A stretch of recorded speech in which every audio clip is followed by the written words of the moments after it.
नमस्कार प्रेक्षकांनो. आजच्या एपिसोडमध्ये इथे अर्णव खूप चिडलेला असतो, कारण सगळेजण त्याच्यावरती आरोप करत असतात. त्याचं त्याला काहीच वाटत नाही. पण जेव्हा ईश्वरी त्याच्यावरती आरोप करते, ईश्वरी जेव्हा सगळ्यांसमोर म्हणते की तुम्ही माझ्या बाबाचे इथे गुन्हेगार आहात, तुम्ही माझेसुद्धा गुन्हेगार आहात, कारण तुम्ही माझ्या बाबांना मारण्याचा प्रयत्न केला आहे, तेव्हा अर्णव खूप चिडतो. आणि तेव्हा अर्णव ईश्वरीला जाब विचारत असतो. तो म्हणतो, मी सिंदूर, खरंच खरंच तुला असं वाटतं की मी तुझ्या बाबांना मारण्याचा प्रयत्न केला आहे? हे बघ, लोक काय म्हणतात, मीडिया काय म्हणते, याने मला काही फरक पडत नाही. तुला काय वाटतं त्याने मला फरक पडतो. तू मला सांग, खरंच तुला असं वाटते की मी तुझ्या बाबांना मारण्याचा प्रयत्न करेन कारण त्यांनी माझ्या थोबाडीत मारली म्हणून? माझ्या थोबाडीत त्यांनी दिली म्हणून मी त्यांचा अपघात घडवून आणेन, त्यांना गाडीने उडवून तिथून निघून जाईन, असं खरंच वाटतं तुला? तेव्हा इथे ईश्वरी आता अर्णवकडे बघतच राहते. तेव्हा इथे वसुआत्या म्हणत असते, काय चाललं या मुलाचं? तेव्हा अर्णव म्हणतो, मी सिंदूर, तुझ्या बाबांनी माझ्या थोबाडीत मारली म्हणून मी त्यांचा ॲक्सिडेंट करेन असं खरंच वाटलं तुला? R you serious? मी त्यांना मारण्याचा प्रयत्न करेन, इतक्या खालच्या पातळीला जाईन मी, असा विचारसुद्धा तू कसा केलास? तेव्हा इथे ईश्वरी आता अर्णवकडे बघतच राहते. अर्णव इथे तिच्या डोळ्यात बघून तिला सांगत असतो, तुला खरंच असं वाटतं का की मी तुझ्या बाबांना मारण्याचा प्रयत्न करेन? तू माझ्याबद्दल असा विचार करतेस? तेव्हा इथे ईश्वरी काहीच बोलत नाही.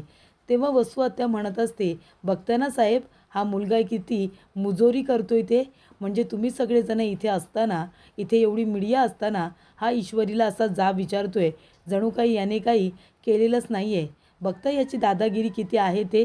अहो, तुमच्या सगळ्यांसमोर हा जर असा वागू शकतो, इतकी मुजोरी करू शकतो, तर हा माणूस काही करू शकेल. याला आत्ताच्या आत्ता इथून घेऊन जा. तेव्हा इथे अर्णव आता ईश्वरीला सोडतो. तेव्हा इथे इन्स्पेक्टर साहेब म्हणत असतात की हे बघा अर्णव राजे शिर्के, इथे मीडिया वगैरे आहे, चला तुम्ही आतमध्ये चला. तेव्हा इथे अर्णव जाता जाता म्हणत असतो की मी सिंदूर, तुलासुद्धा कुठेतरी हेच वाटते की मी काही केलेलं नाही आहे. मग आता तो सुद्धा एक गोष्ट लक्षात ठेव, मी निर्दोष आहे हे मी तुला विथ प्रूफ सिद्ध करून दाखवेन, कळलं तुला? असं म्हणून अर्णव आता सरळ आता पोलीस स्टेशनमध्ये कुठलाही तमाशा न करता त्या लोकांना सांगतो की मी स्वतः चालत येतोय म्हणून, आणि त्या लोकांना सोडायला सांगतो.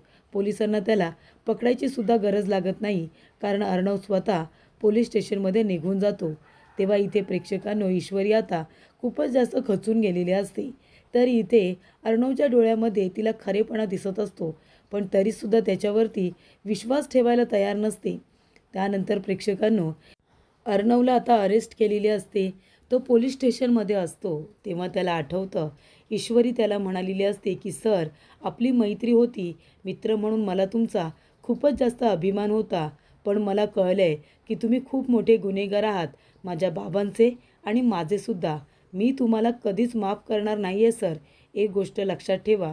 तर इथे ईश्वरीने लगेचच अर्णववरती जो काही विश्वास असतो, तो विश्वास आता पूर्णपणे बाजूला ठेवलेला असतो आणि त्याच्याकडे एक गुन्हेगार म्हणूनच ती आता बघत असते. इथे अर्णवने तिला पोटतिडकीने सांगण्याचा प्रयत्न केला की त्याने काही केलेलं नाही आहे, पण तरीसुद्धा ईश्वरी त्याच्या बोलण्यावरती विश्वास ठेवत नाही, तर ती त्या व्हिडिओवरती विश्वास ठेवते. तेव्हा अर्णव म्हणतो, एक गोष्ट लक्षात ठेव मी सिंदूर, मी काही केलेलं नाही आहे. तुला खरंच असं वाटतं की मी तुझ्या बाबांना मारण्याचा प्रयत्न करेन म्हणून? हे सगळं ईश्वरीला आठवत असतं. त्यानंतर अर्णवला आठवत असतं की ईश्वरी ज्या पद्धतीने त्याला बोललेली असते, या सगळ्या गोष्टी त्याला आठवतात की तुम्ही माझ्या बाबांना मारण्याचा प्रयत्न केला आहे, माझ्या बाबांची काय अवस्था करून ठेवली तुम्ही. हॉस्पिटलला गेल्यानंतर डॉक्टर मला आज काय सांगतील याची भीती वाटत असते मला. रोज मी हॉस्पिटलला जाताना घाबरत असते, असं ईश्वरी म्हणत असते. या सगळ्या गोष्टी तुमच्यामुळे घडल्यात, तुमच्यामुळे माझे बाबा हॉस्पिटलमध्ये आहेत, ते मरणाशी झुंज देत आहेत. हे सगळं त्याला आठवत असतानाच त्या ठिकाणी हवालदार आलेले असतात. हवालदार म्हणत असतात, ओ अर्णव सर, इकडे या. अर्णव सर, तुमच्यासाठी फोन आहे.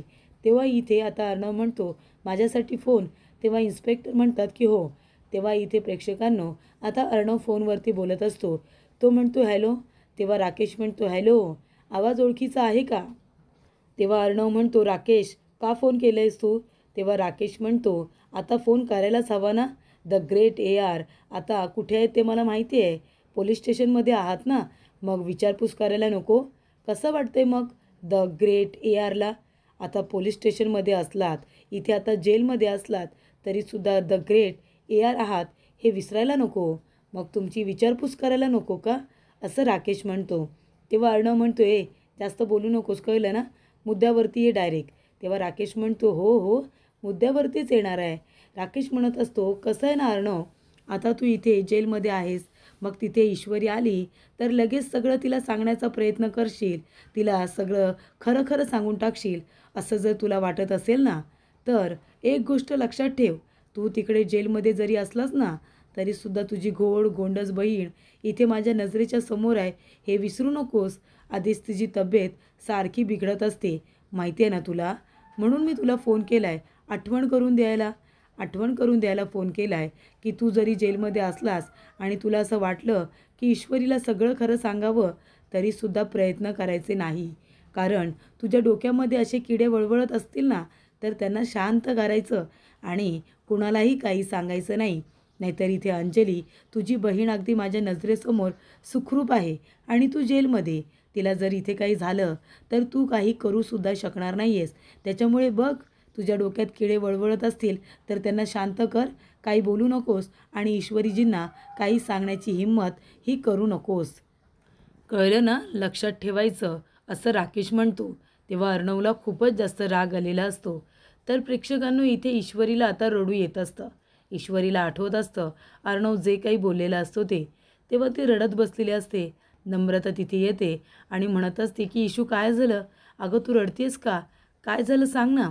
तेव्हा ईश्वरी नम्रताला मिठी मारून रडायला सुरुवात करते. तेव्हा नम्रता म्हणते, इशू हे बघ, तू शांत हो बरं, आणि आता मला सांग काय झालं, का रडतेस तू? मलासुद्धा कळू दे ना. तेव्हा इथे ईश्वरी काहीच बोलत नाही, ती फक्त रडत असते. तेव्हा इथे आकाश आलेला असतो आणि आकाश म्हणत असतो की दादा, अरे हे सगळं काय आहे? ईश्वरी असं कसं करू शकते? तेव्हा इथे अर्णव म्हणतो, हे बघ आकाश, माझ्याकडे लक्ष देऊ नकोस आणि माझी काळजी तर अजिबात करू नकोस. तुला आपल्या ऑफिसकडे लक्ष द्यायचं आहे. आता तुलाच आपलं ऑफिस सांभाळायचं आहे, कळलं ना? व्यवस्थित लक्ष द्यायचं आणि व्यवस्थित सगळं ऑफिस सांभाळायचं आणि इथे माझं टेन्शन अजिबात घ्यायचं नाही. तेव्हा आकाश म्हणत असतो, पण दादा, ती ईश्वरी असं कसं करू शकते? तू तिची किती हेल्प केली आहेस आणि तरीसुद्धा तिने तुझ्यावरती विश्वास ठेवला नाही आणि तुझ्यावरती जाऊन तिने कंप्लेंट केली. मी आत्ताच्या आत्ता जातो आणि तिला विचारतो की ती हे सगळं असं कसं करू शकते. तेव्हा अर्णव म्हणत असतो, हे बघ आकाश, प्लीज असं काही करू नकोस. हे बघ, तिच्यासमोर तो जो काही व्हिडिओ आला आहे त्याच्यावरतीच तिने विश्वास ठेवला आहे, याच्यामध्ये तिची काही चूक नाही आहे. त्याच्यामुळे प्लीज तू असं डोक्यामध्ये राग भरून घेऊ नकोस आणि तिला काही विचारायला जाऊ नकोस. आधीच ती तिच्या वडिलांच्या टेन्शनमध्ये आहे. प्लीज आकाश, प्लीज एकदा ऐकून घे. तेव्हा इथे आकाश आता काहीच बोलत नाही. त्याला ईश्वरीचा खूप जास्त राग आलेला असतो, म्हणून तो अर्णवचं सुद्धा काही ऐकून न घेता सरळ आता तिथून निघून जातो. तेव्हा अर्णव म्हणतो की मामा, जरा आकाशला सांभाळ, तो खूपच जास्त खचून गेला आहे. तेव्हा इथे अर्णव म्हणत असतो की मामा, हे सगळं त्या राकेशने केलं आहे. तेव्हा मामा म्हणतात, काय? तेव्हा इथे आता अर्णव म्हणत असतो की हे सगळं त्याने माझ्या विरोधामध्ये प्लॅन केलं आहे. म्हणजे हे माझ्या विरोधात जे काही पुरावे आहेत ना, ते सगळे प्लॅन केलेले आहेत. त्याने मला बरोबर फसवलं आहे. माझ्या गाडीसारखी गाडी, माझ्या कपड्यांसारखे कपडे, हे सगळं त्याने प्रीप्लॅन केलं होतं मामा, आणि त्यानेच मला फसवलं आहे. त्याचा मला फोनसुद्धा आला होता. तेव्हा मामा म्हणतात, काय? त्या राकेशने हे सगळं केलं आहे, पण बेंगलोरमध्ये असताना त्याने तिथून एवढं सगळं मॅनेज कसं केलं? तेव्हा इथे अर्णव म्हणतो, नाही, मला ते माहिती नाही आहे, पण हे सगळं मला फसवण्यासाठी प्रीप्लॅन करण्यात आलं आहे. तेव्हा इथे ईश्वरी आता तुझ्यावरती इतकी रागवली की तुझ्यावरती तिने पोलीस कंप्लेंटसुद्धा केली. ती तुझ्यावरती विश्वास ठेवायला तयार नाही आहे. हे असं कसं होऊ शकतं? तेव्हा इथे अर्णव म्हणतो, मामा, अरे तो व्हिडिओ आहे ना, तो यानेच तिला दाखवला असेल आणि मीडियामध्ये सुद्धा तो व्हिडिओ यानेच सगळ्यांना पाठवला आहे. म्हणून तर मीडियावाल्यांनी ही न्यूज इतकी धरून ठेवले. आणि हे बघ, ईश्वरीची तरी काय चुकी?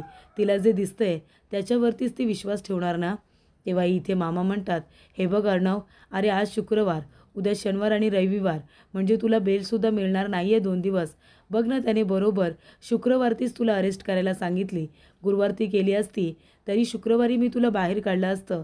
पण आता इथे शनिवार रविवार कोर्ट बंद असणार आहे, तुला बेलसुद्धा मिळणार नाही आहे. पण तू काळजी करू नकोस, मी स्वतः तुला इथे लक्ष घालून स्पेशल बेल मिळवून देईन. पैसे कितीही द्यावे लागले ना तरीसुद्धा चालतील. तेव्हा इथे अर्णव म्हणत असतो, नाही नको मामा, हे बघ मलाच आता इथे 2 दिवस जेलमध्ये राहायचं आहे. तू प्लीज मला आता 2 दिवस बाहेर काढू नकोस. तेव्हा इथे मामा म्हणतात, अर्णव अरे पण असं का करतोयस तू? तू 2 दिवस जेलमध्ये का राहशील? तेव्हा अर्णव म्हणतो, मामा ईश्वरी खूप दुःखी होईल. आधीच तिचा गैरसमज झाला आहे. तिला असं वाटतंय की मी तिच्या बाबांना मारण्याचा प्रयत्न केला आहे आणि आता जर पैशांच्या जोरावरती मी इथून लगेच सुटलो ना तर तिला असं वाटेल की मी खरोखर गुन्हेगार आहे, मी खरोखर चुकीचं आहे आणि तिला अजून त्रास होईल की पैशांच्या जोरावरती मला साधी शिक्षासुद्धा झाली नाही म्हणून. म्हणून मला थोडे दिवस अजून जेलमध्ये राहू दे. 2 दिवस मी इथे राहतो आणि मग नंतर तू माझा जामीन कर. पण तोपर्यंत मला इथे राहू दे. जर मी अचानकपणे सुटलो ना तर तिला त्या गोष्टीचा अजून त्रास होईल. आधीच तिचे वडील जेलमध्ये आहेत तर तिला त्रास होतोय. अजून त्रास होता कामा नये. आणि मामा तू आता घरी जा आणि ताईवरती प्लीज लक्ष ठेव. तेव्हा प्रेक्षकांनो इथे मामा समजावत असतात पण अर्णव काहीच ऐकून घेत नाही. कारण अर्णवला असं वाटत असतं की ईश्वरीला असं वाटायला नको की पैशांच्या जोरावरती अर्णव लगेचच सुटला. त्यानंतर इथे आता नम्रता म्हणत असते, इशू अगं काय झालं काही सांगशील का? तेव्हा ईश्वरी म्हणत असते की अर्णव सरांनी एवढा मोठा गुन्हा केला आहे आणि ते म्हणत आहेत की मी काहीच केलं नाही आहे म्हणून आणि म्हणत आहेत की मी स्वतःला निर्दोष सिद्ध करेन. हे बघ ताई, त्यांनी एवढा मोठा गुन्हा केला आहे ना त्याची त्यांना शिक्षा मिळणारच गं. त्यांना शिक्षा मिळणारच. कितीही बोलू दे मी काही केलेलं नाही आहे म्हणून, तरीसुद्धा मला माहिती आहे त्यांचा राग कसा आहे ते. रागाच्या भरामध्ये कधी काय करतील ना काही सांगता येत नाही. तेव्हा नम्रता म्हणत असते, इशू अगं पण मला खरंच कळत नाही.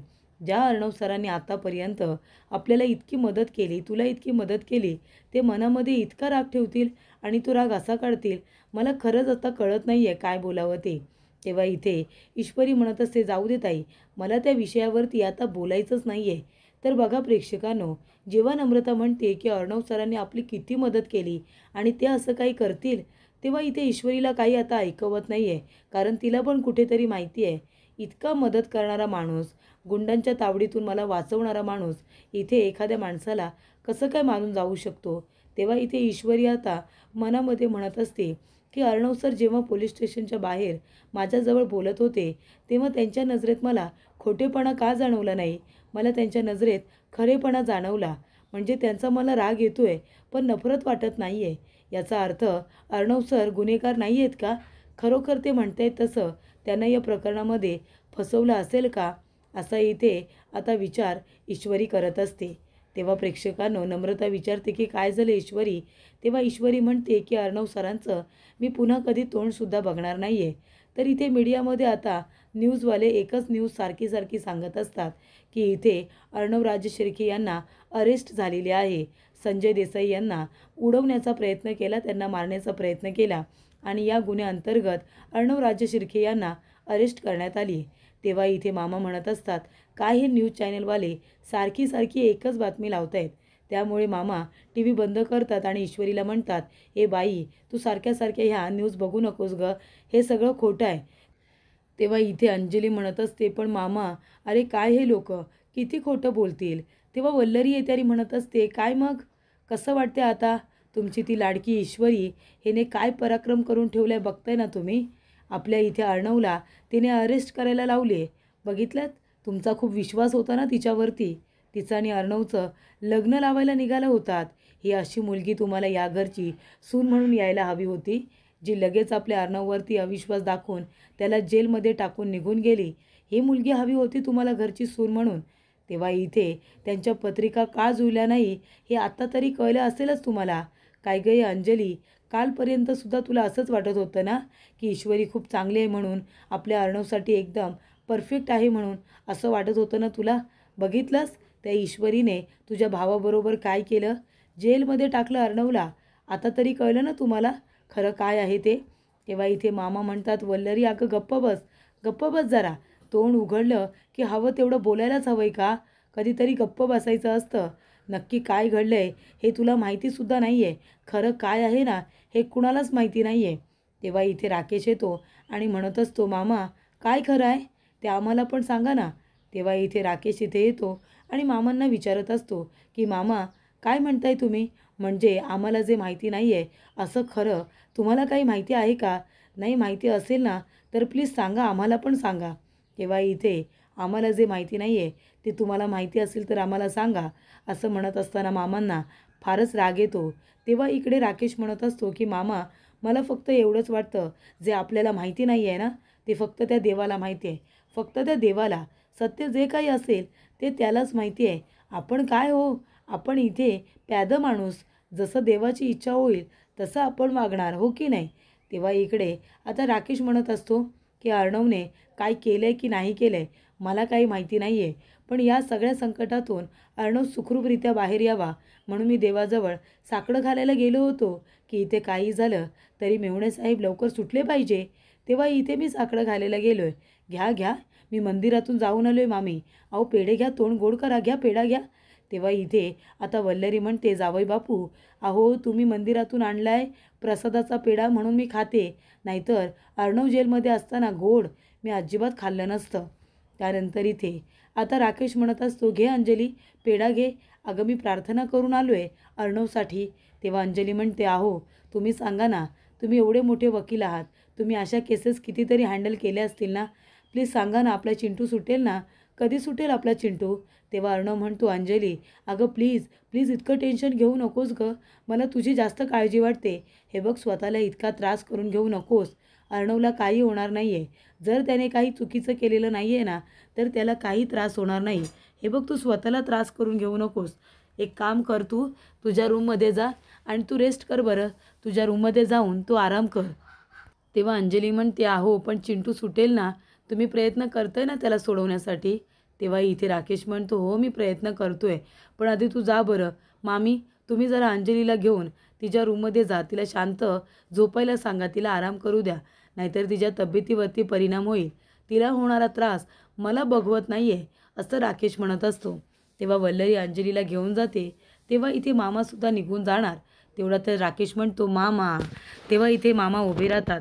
राकेश म्हणतो, घ्या ना पेढा घ्या. अहो घ्या, मागातले आहेत, घ्या. तुमच्या अर्णवसाठी प्रार्थना करून आलो आहे की तो कधीच जेलमधून बाहेर यायला नको म्हणून. कळतं आहे का तुम्हाला? तेव्हा इथे आता राकेश म्हणतो, मामा कळतं आहे ना, कुणाबरोबर पंगा घेतला आहे हे आत्तापर्यंत कळलंच असेल. अहो खराखुरा क्रिमिनल आहे मी, माझ्यासमोर जिंकण्याची हिंमतसुद्धा करू नका. तेव्हा इथे इन्स्पेक्टर साहेब येतात आणि अर्णवला सांगत असतात की अर्णव सर, तुमचं लवकरात लवकर इथून सुटणं खूपच जास्त कठीण होऊन बसलं आहे. तुम्ही लवकर इथून सुटू शकणार नाही, कारण सगळे पुरावे तुमच्या विरोधात आहे. मीडियावाल्यांनी ही न्यूज अगदी उचलून धरले आणि मागची केस आहेच, म्हणजे जेव्हा ईश्वरी तुमच्या गाडीतून होळीच्या दिवशी जात होती तेव्हा तिला गुंडांनी किडनॅप केलं होतं, ही सुद्धा आता केस बाहेर येणार. त्याच्यामुळे तुमचं सुटणं हे कठीणच आहे. त्या मुलीने जे काही पुरावे बघून तुमच्या विरोधात गुन्हा दाखल केला आहे, त्यामुळे तुम्ही आता लवकर सुटाल असं वाटत नाही. ती मुलगी आलीच होता तुमच्याबरोबर बोलायला, बोलून घ्या, काय बोलते ते बघा. तेव्हा इथे अर्णव म्हणतो, कोण, ईश्वरी? तेव्हा इन्स्पेक्टर साहेब म्हणतात, हो तीच मुलगी आली जी काल कंप्लेंट नोंदवायला आली होती. तेव्हा इथे अर्णव आता ईश्वरीकडे बघत असतो. ईश्वरी त्याच्याकडे रागाने बघत असते आणि अर्णवने तर काहीच केलेलं नाही आहे. उलट तो इथे ईश्वरीला वाईट वाटायला नको म्हणून तो स्वतःची बेलसुद्धा करू देत नाही आहे. त्यामुळे प्रेक्षकांनो, इथे ईश्वरी अर्णवकडे खूपच रागाने बघत असते. तर पुढील भागामध्ये इथे मामा म्हणत असतात की मला फक्त एक संधी मिळू दे. तुझा हा खोटा मुखवटा आहे ना, तो जगासमोर आणल्याशिवाय मी स्वस्थ बसणार नाही. तेव्हा राकेश म्हणतो, मामा अहो ती संधी मी तुम्हाला कधी देणारच नाही आहे. त्यानंतर इथे आता अर्णव म्हणत असतो, मी सिंदूर. तेव्हा ईश्वरी म्हणते, एक मिनिट, माझं नावसुद्धा तुमच्या तोंडामध्ये घेऊ नका, कळलं ना तुम्हाला? मी तुम्हाला एवढंच सांगायला आले की यापुढे मी तुमचं तोंडसुद्धा बघणार नाही आहे. तुम्ही जे काही केले आहेत ना ते अत्यंत चुकीचं आहे. यापुढे जर कधी माझ्या समोर देखील आलात तर मान फिरवून, तोंड फिरवून निघून जाईन. अनोळखी आहात माझ्यासाठी, अशीच मी वागेन. तुमच्याकडे मी लक्षसुद्धा देणार नाही, कळलं तुम्हाला? तेव्हा अर्णव म्हणतो की मी सिंदूर, मी फक्त तुला एवढंच बोलेन की माझ्याबद्दल तुझं आता जे काही ओपिनियन आहे ना ते नंतरला चेंज झाल्याशिवाय राहणार नाही. तेव्हा ईश्वरी म्हणते, कधीच नाही, माझं ओपिनियन आता कधीच बदलणार नाही आहे. तेव्हा इथे अर्णव तिला म्हणत असतो की बदलणार आणि ईश्वरी म्हणते कधीच नाही. तर प्रेक्षकांनो अशा रीतीने इथे ईश्वरीचा इतका गैरसमज झालेला असतो की अर्णव सांगूनसुद्धा तिचा अर्णववरती अजिबात विश्वास बसत नाही.